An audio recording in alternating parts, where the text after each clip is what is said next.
I had a friend from Georgia call last night from a hunting camp, and he was telling me he had started working up sausages and told me he learned how to stuff them through a funnel, which I'd never heard of, but you know, I don't know it all, so there's nothing unusual about that. I did tell him that this Northern Industrial was about as economical as the stuffer as I possibly could, and he asked me some questions. Well, how do you hold them down? I thought, well, you know, I've never really covered that. And sometimes I don't use two, but to demonstrate, to teach my buddy how to do it, I'll show you the most correct way, easiest way for me is use two clamps, one here and one there. And you take your plastic that I'm so fond of, and you slip it up underneath the base. And then when you clamp it down, it all holds together. Now sometimes I get in a hurry, and I'm only going to do a few of them, so I don't pay that much attention as long as I've got my clean field here set up. Now I always like to make a drip pan because I don't like cleaning the oven up, and really all it is I've explained about turkey foil. What turkey foil is probably a colloquialism, but it's nothing more than the heavy duty, thick, long rolled aluminum foil. And what we use it for is so we can avoid having a seam down here in the bottom, because if it has a seam, it's going to drip down in the bottom. I mean, duh. So you just roll a piece bigger than the oven, fold up the edges, and it'll catch what little grease and water's going to drip out of your sausage. Pretty simple thing. Now to do your casing water, I just like to draw kind of warm water to start out with. Turn them up on kind of medium high to get them good and hot. You know, these things over here get handled, and you know, your hands are not always clean. They may be clean, but perhaps they're not sterile, so you transfer some stuff onto them. I like putting them in the hot water. Now, you know you're going to bake them later, so when you bake them, you're going to kill anything that might be on them. But in the meantime, I like to take a little pickling salt, or really canning salt, non-iodized salt, and put it in my water. That doesn't seem to hurt a thing. So, because we know that one of the ways we prepare and secure food for storage is using salt. So we're going to take this, stir it up, and we're going to add the casings to them, and we're going to open them up as we go, so we get the water down inside of them until they won't float anymore. Alright, you see we got them in the water.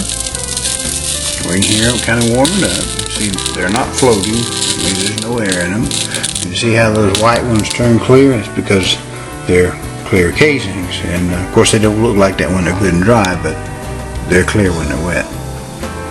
Now with this 4 1/4 inch diameter big Bologna casing, you know, once we fill it, we've got to close it. And see, our standard 3/8 hog rings are pretty small, so you have to use a larger ring, one that's big enough that you can easily fit around there and close, that you end up fighting with it. And 3/8 can actually get a little bit small. These smaller size can get a little bit small on the big salami size, but you can get them to close. You just kind of have to fiddle with them a little bit. Now here we have the bologna we're getting ready to stuff, the bin, the tank, whatever you want to call it. There's our bologna. We've waited. Now we'll point out to you. Now while I've got hog rings out, I do have them over to the side, and I have my little package closed so that I know exactly how many I have, and if any go missing, I know where to look, because you certainly don't want to get any metal products in your food. So I'll take them and put them over to the side and just be very, very careful not to get them in anything. So we take the meat into the can. Now one of the secrets, it's maybe not even so much of a secret, just something people don't think about very much, but one of the secrets of making good sausage is consistency.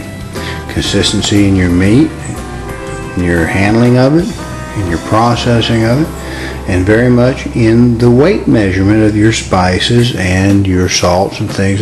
Some of it, depending on the method, can be quite critical. So you see we have a 5-pound stuffer, essentially full, miracle of miracles. We've got about 5 pounds out of a 10-pound bowl. Gosh, that advanced subtraction, it'll do it for you every time.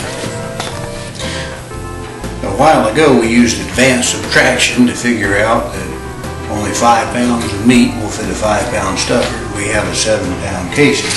So as we start to do this, we know right off the bat we are going to have to stop partially through here and fill her back up. I got to clamp down real good and tight so we don't have to waste a lot of time. I know I got a fresh batch in the can.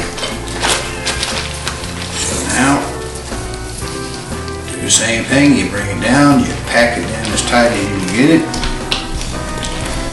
This thing can become unwieldy on this size of diameter with a hand crank stuffer, but it'll work.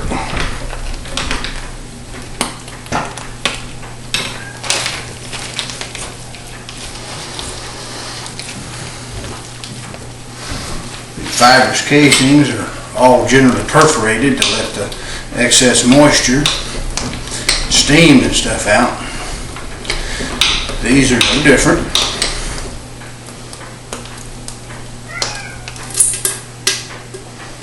We're at the bottom of this can.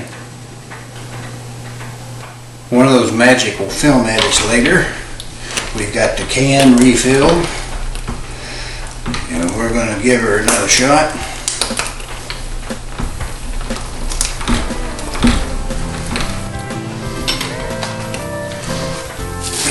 I may cut it off right there just to make sure I can get her packed in good and tight. I still have enough tail here to bind with the hog ring, and it may help it fit in the oven a little bit better.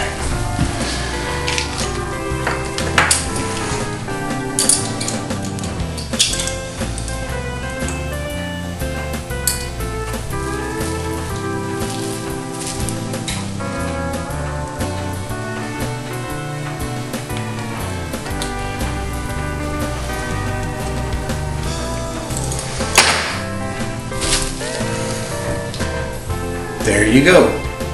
One high quality, low fat, smoky bologna. Okay, now we're going to make a little 2-inch diameter. This one is cracker bologna, I call it. Looks a little different when you see it going in the casing, doesn't it?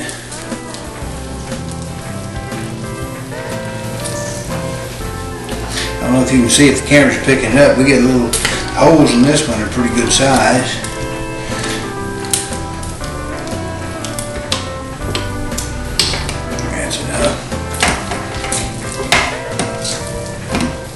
Maybe a little bit more in this one.